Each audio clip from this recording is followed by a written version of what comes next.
Vous êtes sur CCTV français, bonjour à tous. Nous commençons avec les dernières informations sur l'attentat suicide d'Istanbul. Le nombre d'Allemands tués est passé de 9 à 10 après qu'une des victimes décède des suites de ses blessures. Mercredi, le Premier ministre turc Ahmet Davutoglu s'est rendu sur le site de l'attentat en compagnie du ministre allemand de l'Intérieur, Thomas de Maizière. Le kamikaze s'est fait exploser mardi dans le cœur historique d'Istanbul. Les deux ministres ont visité l'hôpital Haseki, où deux Allemands et un touriste péruvien étaient toujours soignés pour des blessures. Le ministre allemand des Affaires étrangères a déclaré que 7 ressortissants allemands sont toujours en convalescence et que 5 autres sont en soins intensifs.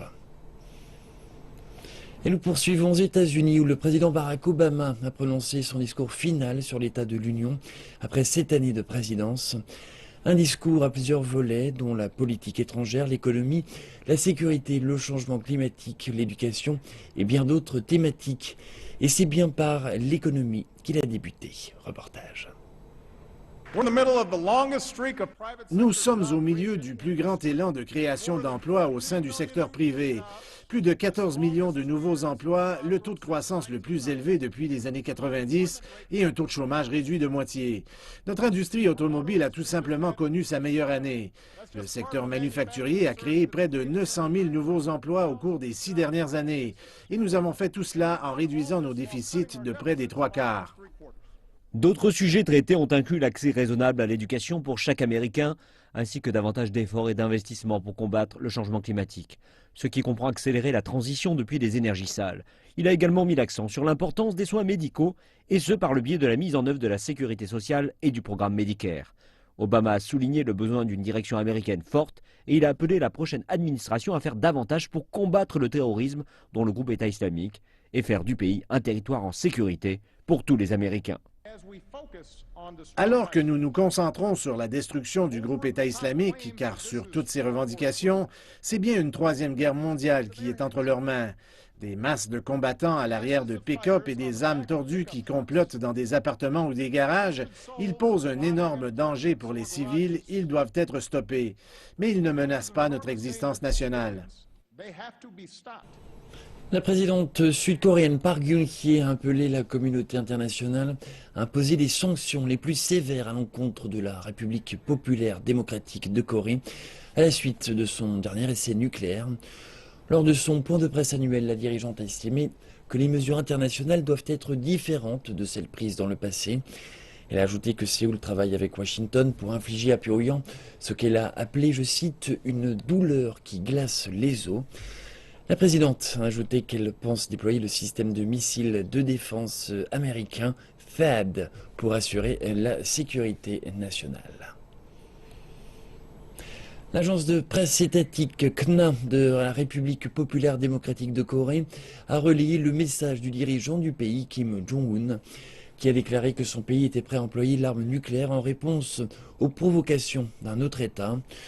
Le chef d'État a également rappelé que le pays avait besoin d'augmenter ses capacités nucléaires. Il a effectué ces déclarations lors d'une cérémonie qui se tenait mardi afin de récompenser les scientifiques nucléaires, les techniciens, les travailleurs et les responsables de l'essai de la bombe à hydrogène, dont les sceptiques doutent encore. Le ministère chinois des Affaires étrangères a déclaré mercredi que la Chine et la Corée du Sud entretiennent des contacts au sujet de la situation dans la péninsule coréenne. La position de la Chine sur les essais nucléaires de la RPDC a toujours été constante. La Chine a travaillé pour promouvoir la dénucléarisation de la péninsule coréenne et la non-prolifération des armes nucléaires. Ce sont des intérêts communs et des responsabilités partagées par la Chine, la Corée du Sud et toutes les parties impliquées. Les ministères des Affaires étrangères et les dirigeants du groupe des pourparlers à 6 de la Chine et de la Corée du Sud continuent à communiquer ensemble. Nous allons continuer à faire des efforts conjoints pour la paix et la stabilité dans la région. Des années de violence, de conflits et de guerre ont mis en péril l'économie syrienne, mais menacent aussi le patrimoine culturel du pays.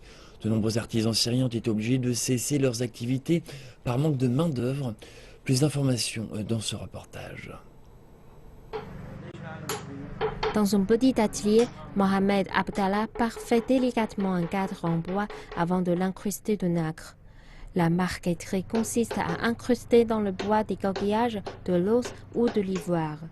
Cela lui a pris une décennie pour perfectionner cet art avant que la guerre éclate en Syrie. Cet homme de 43 ans a été obligé d'abandonner son vaste atelier à la périphérie de la ville après le début des combats.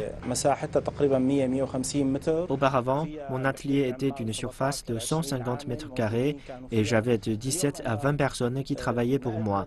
Mais j'ai dû déménager pour un espace plus petit, à 20 mètres carrés, et je n'emploie maintenant que 2 personnes. Depuis le début du conflit en 2011, plus de 260 000 personnes ont été tuées et des millions ont dû fuir. La marqueterie est menacée par un conflit qui a de graves conséquences sur l'artisanat d'art traditionnel, de la décoration de meubles en bois au fameux tissu brocart syrien. Je n'ai aucune idée de ce qui est devenu de mon usine qui se situe dans la zone d'affrontement et que j'ai hérité de mon grand-père. Dans mon magasin, il ne me reste plus qu'une petite quantité de tissu et je me demande ce que je vais faire quand mon stock s'épuisera.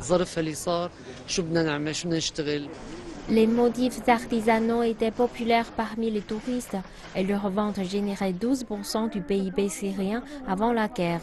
Le brocart grouillait de visiteurs qui découvraient les tissus faits à la main. Malgré les difficultés rencontrées, le propriétaire continue de travailler dur. Contrairement à certains de mes collègues qui ont fermé leur atelier, je travaille toujours parce que j'exporte mes produits en Europe. C'est mon seul moyen de survie et d'exercer ma profession.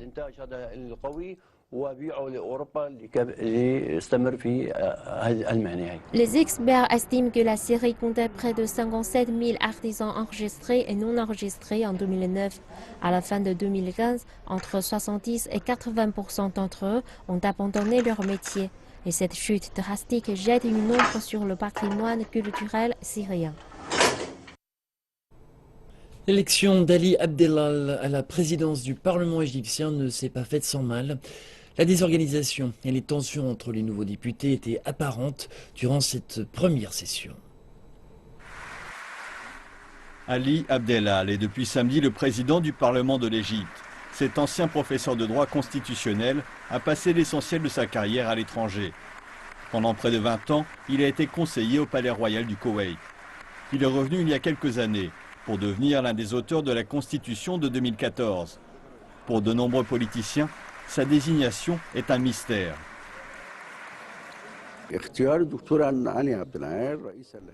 Choisir Ali Abdellal en tant que président est étrange. Dans le monde politique, ce n'est pas juste un inconnu, il n'a jamais existé. Il était le candidat d'une coalition de députés indépendants intitulée Soutenir l'État et connu pour son soutien au président El-Sisi. 3 jours ont passé et le Parlement n'a toujours pas commencé à discuter des quelques 340 décrets de loi en attente. Un article constitutionnel oblige le Parlement à les passer en revue au cours des 15 premiers jours.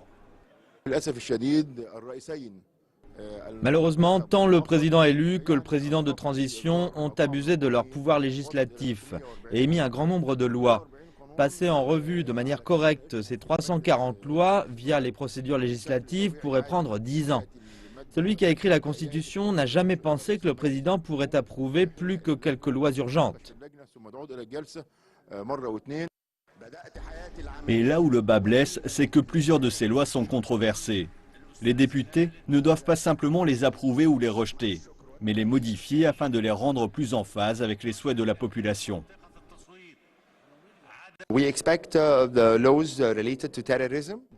Nous prévoyons que les lois sur le terrorisme, sur les manifestations, sur le service civil, sur l'investissement, que toutes ces lois suscitent énormément de controverses au sein du Parlement. Et nous espérons que les députés qui ont été récemment élus agissent au nom des intérêts du peuple égyptien et ne reçoivent pas d'ordre du gouvernement ou du président. Les premières sessions du Parlement diffusées en direct à la télévision ont été une déception. Un travail énorme attend les députés qui ont peu de temps pour le mener à bien. Et leur performance durant la session inaugurale a suscité le scepticisme quant à leur capacité à respecter leur première échéance et à éviter un conflit constitutionnel. C'est la première fois depuis 77 ans que le Mexique ouvre son marché du pétrole aux investisseurs étrangers et privés.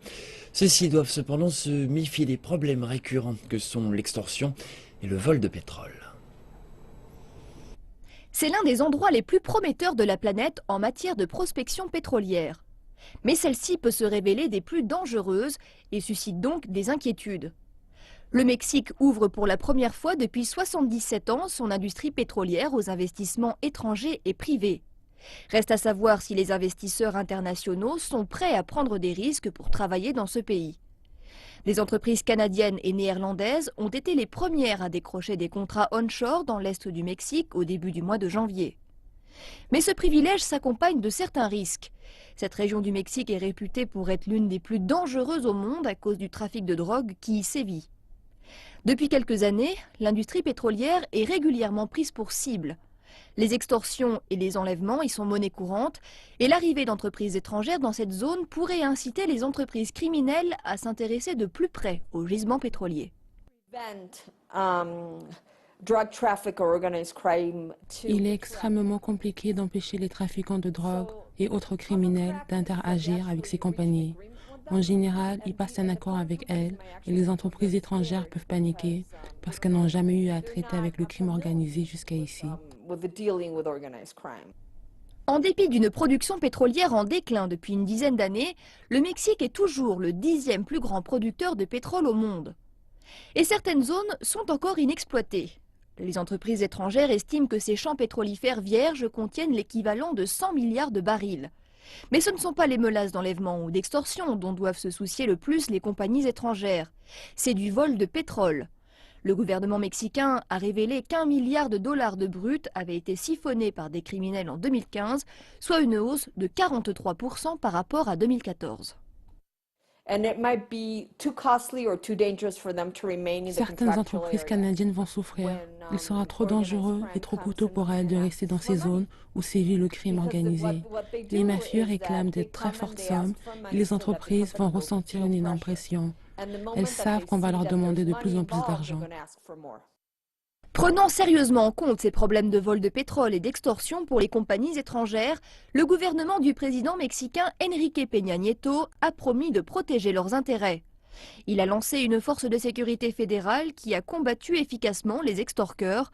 Mais cela ne sera sans doute pas suffisant, les entreprises embauchant elles-mêmes leurs propres agents de sécurité. La Chine va baisser le prix du gasoil et du diesel à partir de jeudi pour répercuter la baisse des prix du pétrole.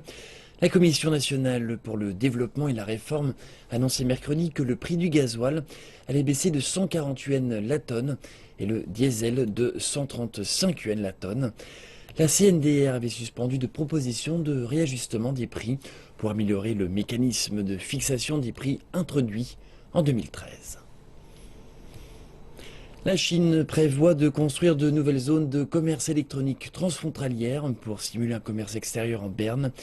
Établie en mars, la zone pilote transfrontalière de Hangzhou était la première du genre. Les responsables parlent de succès et espèrent transposer l'expérience dans tout le pays.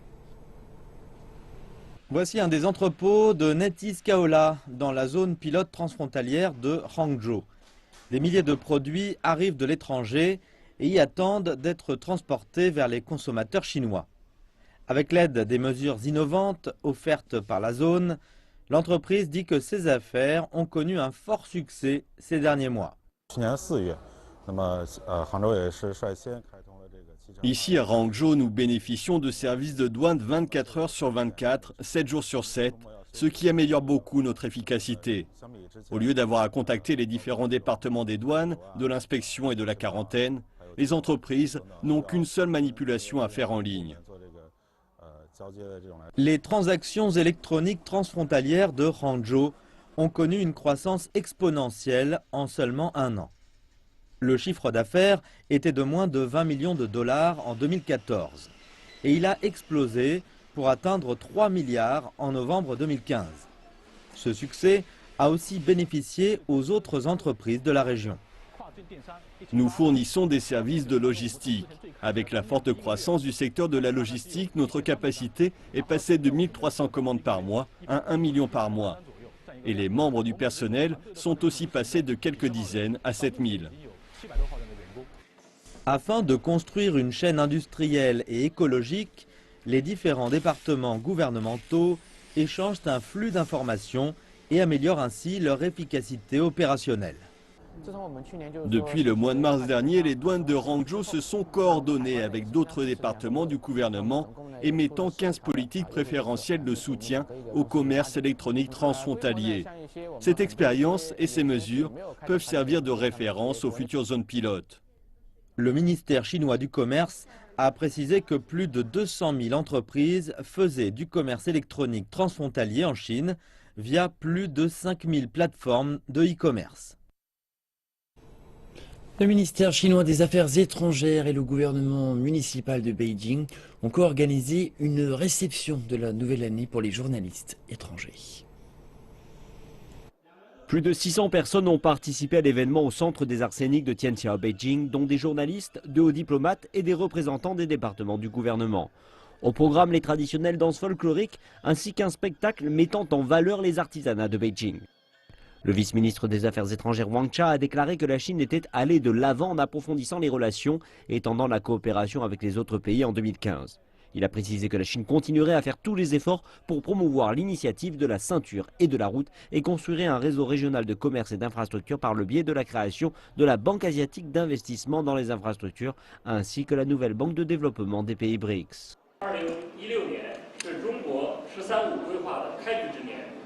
L'année 2016 marque le début du 13e plan quinquennal et la diplomatie chinoise continuera à pratiquer la diplomatie des grands pays avec des caractéristiques chinoises, à assumer activement nos responsabilités et à écrire un nouveau chapitre pour le développement et la paix mondiale. Nous avons toutes les raisons de croire que les histoires de la Chine seront encore plus belles en 2016. Et pour écrire de nouvelles histoires sur la Chine, nous avons besoin du soutien et de la participation des journalistes étrangers en Chine. Nous continuerons à assister leur travail en Chine également. Le très attendu Disneyland de Shanghai va ouvrir le 16 juin. Disney a annoncé mardi que le parc, qui a coûté la somme de 5,5 milliards de dollars, comportera toutes les attractions possibles, du célèbre château qui sera le plus haut de tous les parcs Disney, à un hôtel de cinéma Toy Story, où passera la comédie musicale Le Roi Lion en chinois. Disney a également précisé que le parc reflétait la culture chinoise. La construction du parc a débuté en 2011. Il s'agit d'une co-entreprise entre Disney et le groupe public Shanghai Shendi. Le parc pourrait rapporter plus de 3 milliards de dollars chaque année à Shanghai et compter pour 1% du PIB de la municipalité. Une série de reliques déterrées dans la région du Gansu est exposée dans le site du musée du mausolée de l'empereur Qin Shi Huang. Se trouve parmi les objets exposés une carte datant de la période des royaumes combattants, il y a près de 2400 ans. Cette carte est à présent au centre de l'attention. Reportage. La carte historique présentée est une réplique d'une carte royale des cérémonies de la période des royaumes combattants. La relique originale a été déterrée des ruines de Matiayuan dans la province du Gansu dans le nord-ouest de la Chine. Les archéologues utilisent une ancienne forme d'art et de matériel pour restaurer la relique. La carte est décorée de bijoux extrêmement luxueux. Elle a donc été nommée première carte de luxe de l'ancienne Chine. Cette carte vieille de plusieurs siècles pose cependant des problèmes de restauration. Les archéologues utilisent la technologie moderne du design industriel et les compétences de modelage numérique pour restaurer la carte. La partie en bois de la carte s'est décomposée et a disparu. Il nous est donc très difficile de restaurer la carte. On se base sur les informations existantes et on utilise des déductions et des inférences logiques pour obtenir un résultat scientifique. C'est la première fois que la technologie de design industriel est appliquée dans la restauration de reliques. La carte était utilisée par le peuple Xinlong qui habitait à l'intérieur et aux alentours de l'ancien roi Xia lors de la période des royaumes combattants. Une tragédie datant de plus de 3000 ans permet d'offrir aux archéologues d'aujourd'hui une vision inédite de l'âge de bronze britannique. Ils appellent cela l'effet Pompéi. Même le dernier repas des malheureuses victimes de l'incendie peut être déterminé. Reportage. Cette installation de grande maison circulaire en bois construite sur pilotis s'est effondrée lors d'un incendie il y a près de 1000 ans avant Jésus-Christ. La raison pour laquelle ces maisons sont restées intactes est que les structures enflammées se sont effondrées dans la rivière et ont été préservées dans des limons. Nous voici au Royaume-Uni creusant une structure qui semble presque intacte. Les toits, les sols et les intérieurs sont toujours là. En tant qu'archéologue travaillant sur la période préhistorique au Royaume-Uni, c'est quelque chose que je ne pensais jamais dire. C'est la raison pour laquelle c'est si important. Mais leur malheur est notre bonheur, dans un sens, car c'est l'effet Pompéi. Cela nous permet de connaître leur contenu, leurs marchandises et tout ce qui a été préservé. On a retrouvé à près de 2 mètres sous la surface du sol du site de Whittlesey en Angleterre centrale des perles de verre qui faisaient partie d'un collier, des beaux vêtements tissés, des outils, des petites coupes rares, des pots, des bols et des vases. Certains bols contenaient encore de la nourriture. Nous avons retrouvé 29 vases complets, ce qui est très excitant pour des archéologues. Mais ce qui est encore plus extraordinaire, c'est qu'on a retrouvé de la nourriture dans ces vases. Cette nourriture est en fait les restes du repas qu'ils étaient en train de manger lorsque le feu a pris, ce qui est un phénomène rare, pas seulement en Grande-Bretagne, mais en Europe aussi. Le site est tellement bien préservé que l'on a même retrouvé les empreintes de pas des habitants. Je pense que cela sera perçu comme l'un des points tournants de l'archéologie britannique. Une fois que tous les objets trouvés seront catalogués et propres, ils seront exposés au public. Et c'est la fin de cette édition. Merci de votre attention. Je vous retrouve tout à l'heure pour le prochain journal.